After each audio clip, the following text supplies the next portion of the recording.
They mocked the human prisoner until he tore the cell door off its hinges. HFY/sci-fi/action thriller. The Carthari Empire spanned dozens of star systems, its citizens bred for war, domination, and cruelty. In all their conquests, they had never encountered a species quite like humanity, until now. The human they captured was alone, pulled from the wreckage of a downed reconnaissance vessel on the fringes of their newly claimed sector. He'd been taken in chains and locked in a reinforced prison cell aboard the dreadship Vorik 9. The crew called him meat, soft skin, and prey. He said nothing, not during the beatings, not during the interrogation, not even when they electrocuted him, trying to extract strategic information. They found his silence amusing at first. "He thinks we fear him," one Carthari sneered, his mandibles clicking in laughter. "He thinks silence is strength," another chuckled. "They all break eventually. Their minds are fragile." They didn't know that silence was not a weakness. It was a warning. Captain HRRTK observed the prisoner from the observation deck. The human had not eaten in 3 days. His muscles should have atrophied by now. His skin should have grown pale and his will broken. Instead, he sat still, breathing slowly, controlled, predatory. "Begin the live broadcast," the captain ordered. "Let the rest of the crew witness the fall of this human spirit." A dozen Carthari warriors gathered outside the cell. The electric barrier dropped. 2 guards stepped in, laughing as they raised shock batons. The human looked up. Something changed. His eyes no longer held exhaustion, but calculation, measured rage. The first guard jabbed forward. The baton never reached its target. With a motion too fast for even enhanced vision, the human caught the wrist, twisted, and crack. The guard screamed as his exoskeleton snapped like brittle glass. The second tried to retreat. Too late. A boot connected with his midsection and launched him back into the corridor. He hit the wall and didn't move again. Now the human stood, straight, no slouch, no tremble. He turned to the cell door, thick, reinforced durasteel. He took a breath. Then he tore the cell door off its hinges. Sparks burst as the bolts gave way. Screws spun free like shrapnel. The door crashed into the hallway with a deafening clang. The Carthari watching the feed froze. The laughter died. Their thermal signatures spiked with fear. One whispered, "That shouldn't be possible." The human stepped over the body of the second guard. In his hand, he now held a baton, his movements deliberate, efficient, brutal. He spoke for the first time. "You should have left me alone." What followed was not an escape. It was a purge. Corridor after corridor, section after section, the human moved like a storm-made flesh. Not wild, not reckless, methodical. He took weapons from fallen guards, reprogrammed drones mid-combat, used vent systems and blind spots that weren't in any public schematics. In less than 2 hours, the ship's AI reported a 70% casualty rate among the Carthari crew. By the time Captain HRRTK initiated the self-destruct sequence, it was already too late. The bridge doors opened. The captain turned, claws ready, but paused at the sight before him. The human stood framed in smoke and flickering lights, blood on his knuckles, eyes like frost and fury. "No more running," the captain hissed. "This ends here." "Yes," the human said, "it does." The camera feed went black. When the human fleet arrived a week later, they found the Vorik 9 adrift. No life signs, only one survivor, found sitting calmly on the bridge. The human prisoner. He stood and saluted. "Prisoner ID, Jason Ward, mission success, requesting extraction." The Carthari never mocked another human again. They mocked the human prisoner, until he tore the cell door off its hinges. Part 2. They thought he was done, then he led the invasion fleet. Jason Ward stood aboard the HSS Valiant, watching the wreckage of the Carthari dreadship Vorik 9 drift through the black void. Salvage drones zipped around the remains, collecting fragments, extracting data cores, and, most importantly, broadcasting the footage of what had happened inside. The footage was already circulating through human and allied networks. A single soldier, captured and tortured, escaping, dismantling an entire warship alone. He wasn't a man anymore. He was a symbol. To the humans, He was living proof, we are not prey. To the Carthari, he was a name passed in whispers, the Pale Death, the Breaker. And he wasn't finished. Commander Ward, came a voice through the comms. It was Admiral Reyes, patched in directly from orbit over Earth. You've been cleared for active duty. Your request, for retaliation, is authorized. Jason didn't smile. He simply nodded. Understood. Operation Backfire begins now. The Carthari homeworld had never been touched by enemy hands. Its defense grid was the pride of their empire. 23 orbital defense platforms, interceptor fleets, a planetary shield capable of deflecting meteors. They weren't ready for him. The first human stealth cruisers blinked into existence 2 light minutes away. Carthari scanners failed to register them in time. By the time the alarms blared, human ships were already diving toward the planet at impossible vectors, dodging, weaving, cloaked by technologies the Carthari had once laughed at. And leading them, on a commandeered Carthari corvette painted in human black and blue, was Jason Ward. He'd hardwired himself into the controls, one hand on the navigation, the other gripping a repurposed Carthari plasma lance. His voice crackled across every comm channel, Carthari and human alike. You wanted war. You got one. The assault was surgical. Jason's fleet bypassed the outer defenses using the access codes he'd extracted from the Vorik 9. He knew their protocols, knew how they rotated patrols, knew where their pride made them blind. In under an hour, 3 orbital rings were destroyed, ground-to-space cannons crippled, command bunkers overrun. Then Jason personally led the drop teams into the capital. He moved through the city like he had through the prison, fast, unstoppable, unmerciful. They tried to stop him with elite guards. He walked through them. They tried to trap him in collapsing corridors. He punched through them. They tried to beg for surrender. He raised the Carthari banner they used to parade over conquered worlds, and set it on fire in the public square.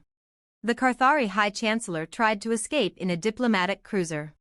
Jason personally dragged him out of the cockpit. 3 days later, the war ended.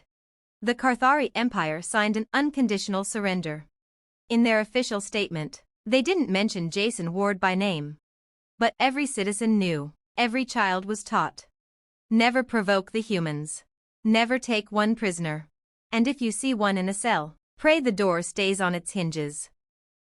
To be continued. Next, they thought Earth was defenseless, until Jason took command of the planet's last weapon. Want to continue? They mocked the human prisoner, until he tore the cell door off its hinges. Part 3. They thought Earth was defenseless, until Jason took command of the planet's last weapon. 6 months after the fall of the Carthari homeworld, peace seemed possible. Treaties were signed, borders redrawn, warships dismantled. The intergalactic Concord hailed humanity's victory as unexpected, but stabilizing. But Jason Ward didn't trust peace. Not yet. Because the Carthari weren't the only predators watching. It began with a pulse, an energy wave that shorted out deep space relays in 7 systems. Then came the disappearances, patrols gone dark, listening posts reduced to slag, no survivors, no wreckage. Only silence. Then the signal came. The harvesters have awakened. Your worlds are ripe. The Harvester Collective, an ancient machine intelligence, was thought extinct, broken and scattered in the dark rift centuries ago. Now they were back. And they were coming for Earth. The Concord panicked. Fleets scrambled. Evacuations began. But Earth was too far from the front to reinforce in time. Every defense array had been mothballed after the treaty. Only one remained. Buried beneath the Andes, codename Project Redhold. An experimental weapon system, unfinished, unstable, and too powerful to be trusted. It had one flaw: it required a human pilot, direct neural interface, no AI, control, and only one man had the physical endurance and mental fortitude to survive it. Jason Ward. You're not cleared for this, Admiral Reyes warned, standing in the dark of Redhold's control deck. No one is. The last 2 test pilots died screaming. I don't need clearance, Jason said. He was already stepping into the harness. I just need to hold the line. Technicians backed away as the neural rig locked into his spine. Electricity surged. Sensors screamed. Jason's body convulsed and then steadied. "I'm in," he growled. Redhold wasn't a cannon. It wasn't a fleet. It was a platform, a planet-sized network of kinetic interceptors, orbital mirrors, and gravity lances, all linked to one mind. Now, his mind. When the Harvester fleet emerged from slipspace, Earth was alone. No allies. No time. Just Jason. They came in waves. Living metal, swarms, hive ships, reality-bending constructs. Jason met them head-on. Orbital spears impaled dreadnoughts from the moon's far side. Artificial suns ignited and collapsed within seconds, vaporizing entire squadrons. Mass drivers slung asteroids at relativistic speeds, cracking ships like glass ornaments. He bent gravity around the Earth like a shield, redirected solar flares, hijacked Harvester drones mid-flight and sent them screaming back into their own armadas. Every move burned through his body like fire. He didn't stop. Couldn't stop. Inside the control chamber, alarms blared. Jason's vitals flatlined 3 times. Blood ran from his nose. His heartbeat was irregular. Brainwaves spiked beyond human norms. "Pull him out," a tech screamed. "He is the system now," Reyes whispered. The Harvester flagship descended, massive, city-sized, cloaked in black tendrils of artificial singularity.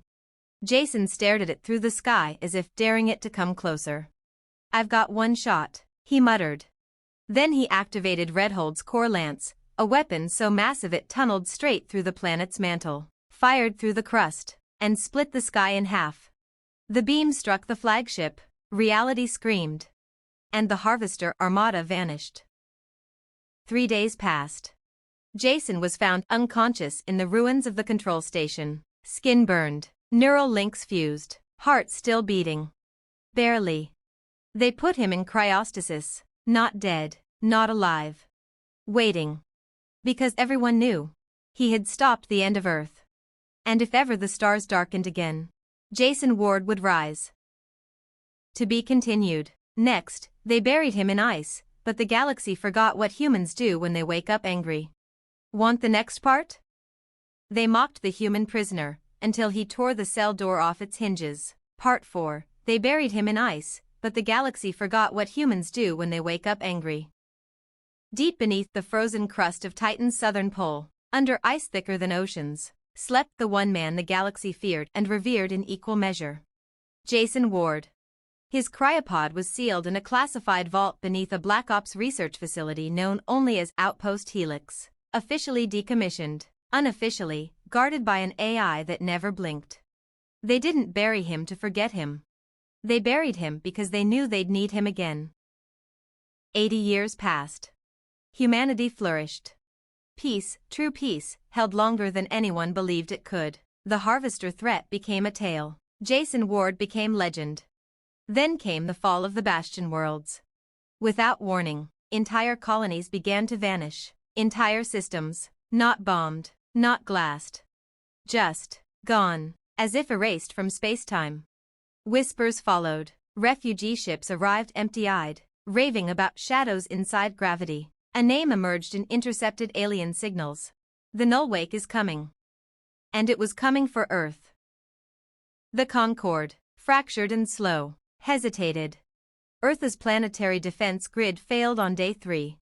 On day 4, the Nullwake reached Neptune. One moon collapsed into nothingness. One battleship vanished mid-transmission.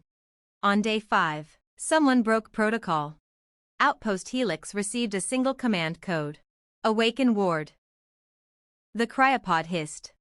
Hydraulics strained against frost. The vault doors screamed open. Ice cracked and vaporized. Jason Ward's eyes snapped open, bright, bloodshot, burning. The machines in the room began rebooting themselves, for him. Subroutines awakened. Defense systems rerouted power. He stepped out barefoot into a changed world. Status? He croaked. The AI responded. Voice unsteady, enemy fleet inbound, mass unknown, gravity readings, impossible, all fleets in retreat. Jason flexed his fingers. Not all fleets. They rushed to brief him. Tried to explain everything he'd missed in the last 80 years. New tech, new threats, new protocols. He ignored all of it. "Give me a ship," he said, "one I can feel. No AI pilots. No autopaths. Manual controls." "Manual?" The fleet commander blinked. "But, sir, that's suicide against null-wake physics." Jason looked him in the eye. "I didn't wake up to negotiate physics." The HSS Revenant was pulled from a museum hangar, the last true analog dreadnought, no digital interface, no wireless systems. It had to be touched, turned, driven like a beast. Jason walked its halls like it was an old friend. "She'll do." They strapped him into the command throne, hooked his muscles to the impulse rig. The crew barely spoke, half in awe, half in fear. Then Jason gave the order. "Light the sky." The battle that followed wasn't recorded in full. Data feeds failed. Sensors warped. The nullwake did not fight like anything alive. It bent mass like cloth, folded time like paper. Ships imploded before they saw the enemy. But Jason adapted. He learned them. And then, he broke them. He crashed the Revenant through 4 nullwake flagships, turned the dreadnought into a burning spear, rode it into the heart of their gravitational nexus. In his last transmission, his voice was calm. "Tell them I'm not done. I'm just getting started." Then the signal died. But the nullwake retreated. Earth survived. And far away, deep in warped space, among shattered debris and molten hull metal, scanners caught something. A man. Breathing. Still walking. Still angry. To be continued. Next, the galaxy built a wall to keep him out, then heard knocking from the other side. "Shall I continue?" They mocked the human prisoner, until he tore the cell door off its hinges. Part 5. The galaxy built a wall to keep him out, then heard knocking from the other side. The nullwake had retreated.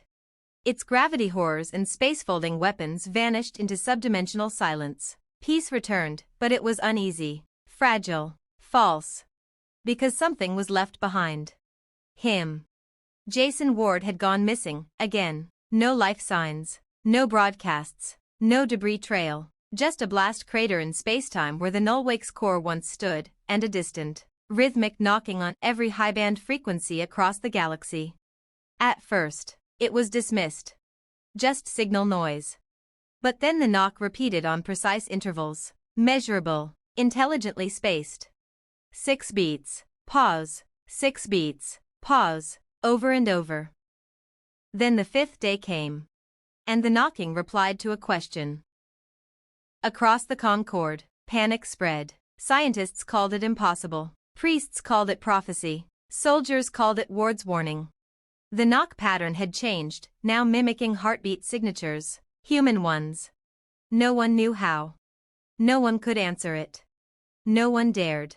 So the galaxy did what fearful civilizations always do when facing the unexplainable.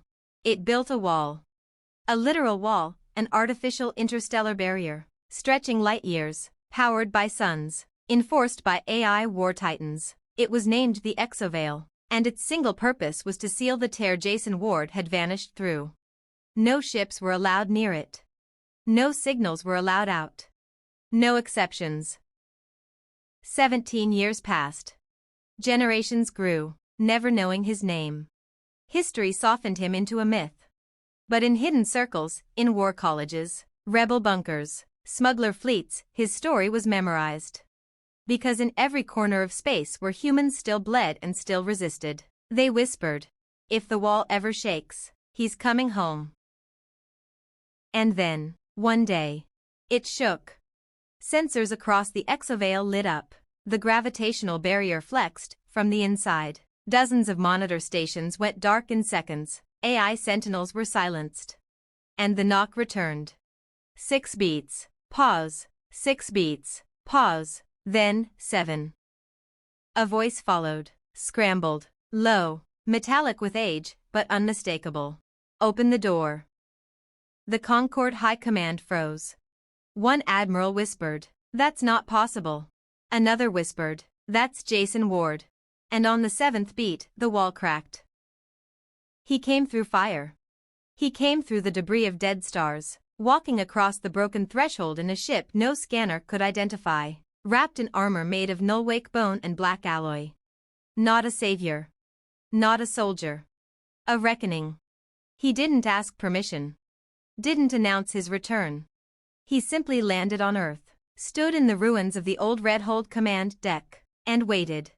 When the first diplomatic envoy approached, nervous, armed, stumbling for words, he said only, "You built a wall. I built a way through. And now I'm building an army." Because he wasn't just back. He had seen what was coming. And the galaxy wasn't ready. But Jason Ward was. To be continued. Next, they sent their gods to stop him, but Jason had already killed one before breakfast. Want to continue? They mocked the human prisoner, until he tore the cell door off its hinges. Part 6. They sent their gods to stop him, but Jason had already killed one before breakfast.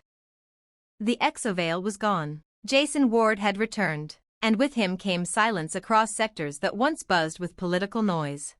The Concord didn't know what to do. Humanity, their fiercest weapon reborn, was both hero and threat. Half the galaxy lit signal beacons in celebration, the other half armed doomsday weapons. But none of it mattered. Because Jason didn't come back for applause. He came back for war.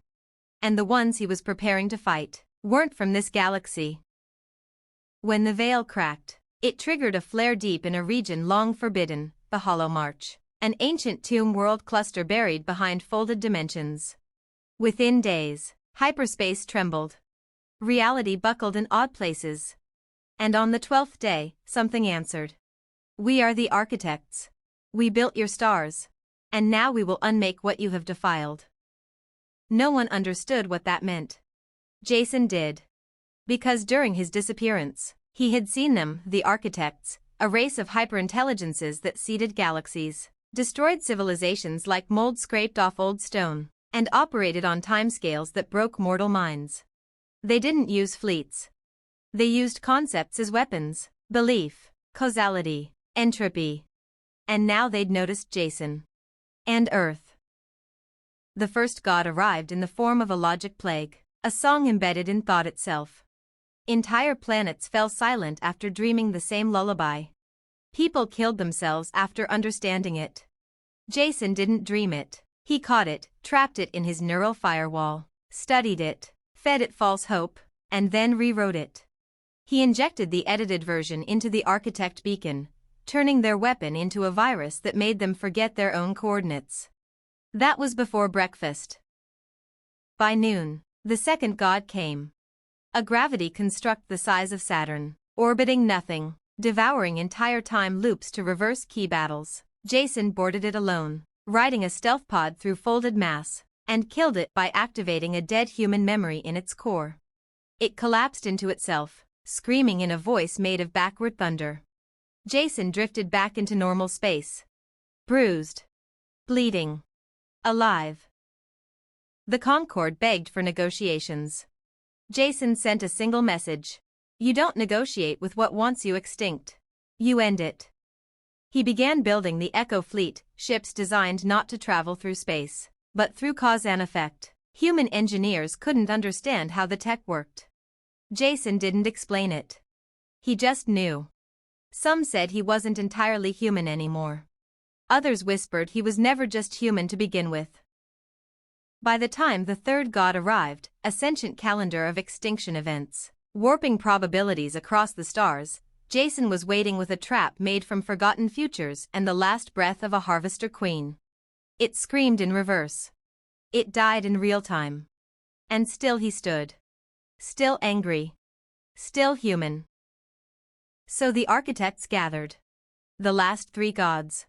Older than stars. Unkillable. Unchanging. They arrived at the edge of Sol, just beyond Pluto's bones. And Jason? He was already there. To be continued. Next, the architects demanded surrender. Jason gave them a deadline instead. Would you like the next part?